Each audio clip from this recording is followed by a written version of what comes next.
Hello everybody, welcome back to another installment of Sound Design September. Today we're going to be taking a look into this sound over here.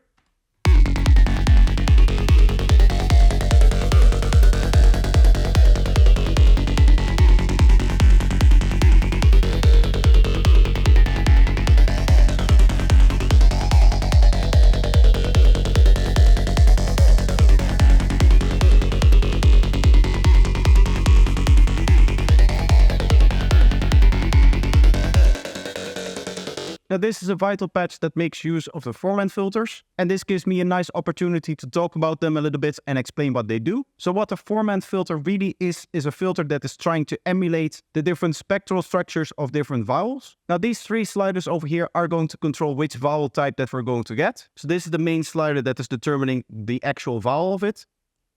So you can see that moves the peaks relative to each other. And then this lower slider is a little bit more of a detailed version of that. As you can see, the peaks slide along a little bit. Of course, the behavior will change depending on where this slider is positioned as well. So let's move these back to where they were halfway through. And then this top slider finally moves the whole structure that we were just editing up and down the spectrum. So for us in this case, the main modulations are going to be these two. So this is the randomness over here that is tied to this top slider over here, so to the position of the whole structure within the spectrum. And then the second one over here is just moving the formants up and down a little bit to add a little bit of extra change to it. So the whole idea of this patch is that we have a fairly similar structure kind of moving up and down the spectrum, as opposed to a changing vowel sound that might also be interesting to explore later. But for now, we're just keeping it static and we're just keeping it randomized. As you can see, these are synced to the beat. So that means that in terms of the melody, we can play multiple notes and the modulation won't change for all of the notes. So the modulation is actually dependent on DAW playback as opposed to the note playback. And we're making use of that because, as you can see, this melody is relying on sliding notes. So the patch has some glide to it and it's set to legato mode over here. Now there is some stuff going on in the oscillators. This is a basic saw wave, as you can see if I move the phase disperse down. And we just have the phase disperse up a little bit so that we somewhat get rid of the clicky texture of the saw wave. And then we're using FM to make the sound a little bit more gritty. Generally speaking, what we want to get out of this is just an interesting tone that is filling up the whole spectrum so that we can then start to carve in there with this filter. We have another modulation effect. In this case, it is the phaser. This is more of a straightforward modulation. It's not relying on random modulation, so this is just moving up and down. And then we have quite a bit of distortion and a multiband compressor to really fill back in the frequency spectrum that we were carving out. So we're still maintaining the tonality of the sound, but obviously this filter is carving out a lot of stuff over here mainly. And that is what we want to get back with this saturation over here, which is then brought out even more by the multiband compressor. Finally, of course, this whole multiband thing is also going to reintroduce the lower frequencies that we're carving out here. We don't necessarily want those lower frequencies, so we have a high pass over here to get rid of them. And then we have a 1/8 dotted ping pong delay, which is just a nice standard psychedelic delay. Now we're doing something else as well. We have a gate setup over here. In this case, the macro for the gate is all the way up. But if we turn it all the way down, you can hear the gating effect stops.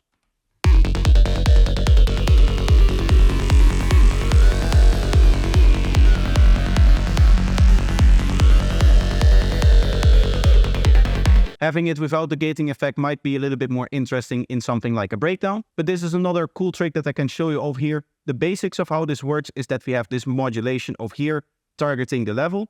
And as you can see, this level is also being targeted by the macro. But the amount of modulation that is happening by the LFO is in turn also controlled by the macro. So here we can see the modulation to the level itself. And then over here we can set the modulation amount for this modulation over here. So that means that as macro 1 is being turned up, the level is being turned down, and in the opposite direction, this modulation is starting to apply the gating effect. The final trick that is in this patch is the use of the stereo over here. This just allows us to offset parameters differently from the left and the right channel. So you can see both this parameter over here is slightly modulated by the stereo, as well as this one over here.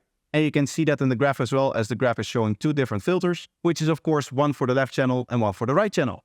Now, if you want to make use of this patch, it's going to be available up on my Patreon page, as well as all of the patches that we're going to be making now, because I want to explore this idea of the Formant filters a little bit more. Because there are some more standard synths that you can make with this. I went with slightly radical example in the way that they're normally used. A more common way of using them is inside of particle sounds, which are going to be a very simple concept. We're going to just stick with a saw wave over here, and what we're going to do is open up one of the Formant filters over here. Now, every synthesizer is going to do it a little bit differently, so this doesn't actually tell you what formants you're shifting between. It just gives you these kind of controls over here. Again, this is going to be more of like the shape, and this is going to be more pushing it up and down the spectrum. And for the particles, what we really want is we want to randomize both of them. So we want to cause maximum chaos so that every individual particle sound that we're going to play is going to have a completely different tonality to it. So we use random 1 over here for the modulation and then note on random 2 over here. And both of these are going to cover the full length of the modulation. It doesn't actually show up with any modulation that's happening, but trust me, it is. So if I now quickly go into my DAW and add an arpeggio here, so that we're just going to trigger 16 notes, I can now just hold down a single note and we get these particle sounds.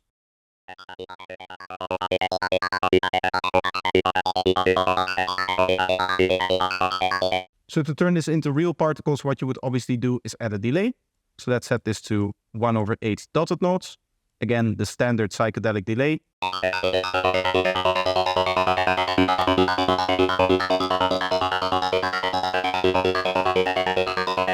So this is one of the more standard sounds. You can also play it an octave lower if you want to. Bit more of a darker texture. If you want this to be a little bit more interesting, again, the traditional way of doing that is using a phaser.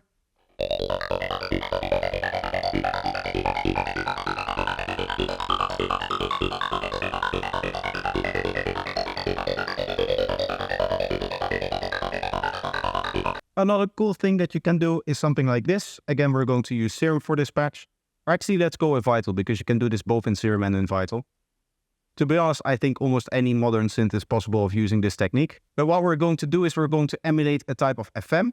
The way that you generally want to do that is you want to get a modulator that's playing at audio rate. So if, for example, in Serum, you can use the noise oscillator. Inside of Vital over here, it's really easy because you can key track these LFOs. But what we're going to do is we're going to emulate a kind of FM in the sense that we're going to change the phase at audio rate, but we're going to do it differently per harmonic. And the way that we're really achieving that is through the Formant filter, because the Formant filter with these crazy curves, you can imagine that the phase shift that is going to apply is going to be massive. If I quickly just go back into that last Serum patch, we can actually see what the phases of a general Formant filter are doing by just double clicking here and here.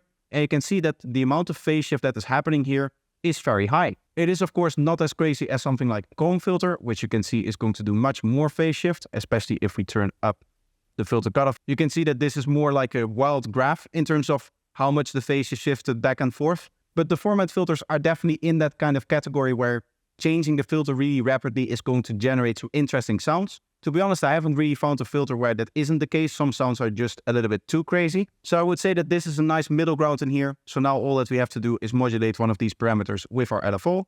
I'm just going to move this lower parameter over here. As you can see, it's not doing much, but we want this effect to be slightly tame.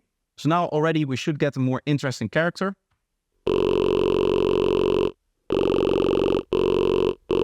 In this case, we have phase randomization up here. What we can quickly do is copy this setting over to filter 2 over here. So I'm going to, again, go to Formant. And we're just going to move this down, filter over here. So now we have a double. And what I want to do is I want to actually use filter 1 for low pass. So I'm going to go with a 24 dB per octave low pass. And then we'll set an envelope here that is going to go down.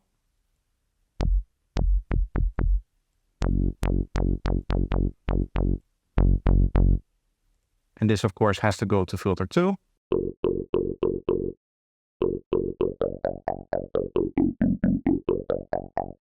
Maybe we want a little bit more release on this. Maybe we play it an octave higher as well. As you can hear now, you get a nice plucky sound out of that. And if we really want to make this interesting, what we can do is apply some more modulations to the other two parameters over here that control the tonality of this filter. So I'm going to be using an LFO that's going to go up and down over time. So let's go 8 bars over here. And then for this one, we're going to use a random. Let's set this to stereo mode so that the left and the right channel are randomized differently. And then we'll set this up to 16s and then sample and hold here. So now I'm just going to copy over the arpeggiator because we're going to trigger these as particles as well.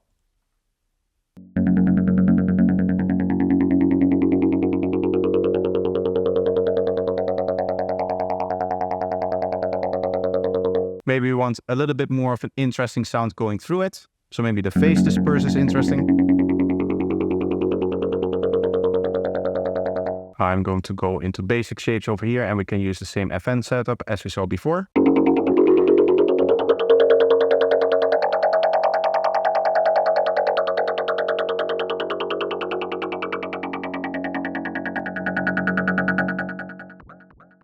Maybe actually we want to move these two around, these two modulations. So I'm actually going to set this modulation over here and this modulation over here. So now the fast modulation is happening on this top slider and the slow modulation is happening on this bottom slider. This is a little bit more interesting. Actually, one of the things that I just discovered is that this knob also updates when you're using a Formant filter. I didn't notice that this was no longer the key tracking that you get in a normal filter. So this is actually a very interesting knob because it spreads out and closes these peaks a lot more.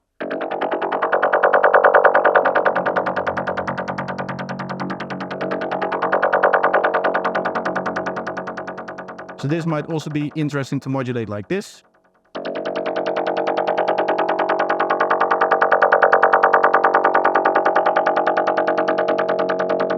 Or maybe you want a little bit more of a crazy modulation, so we can set up another sample and hold here.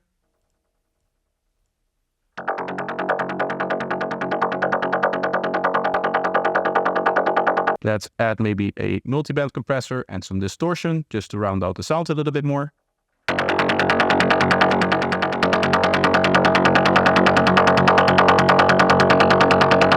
Maybe the sound can use some downsampling.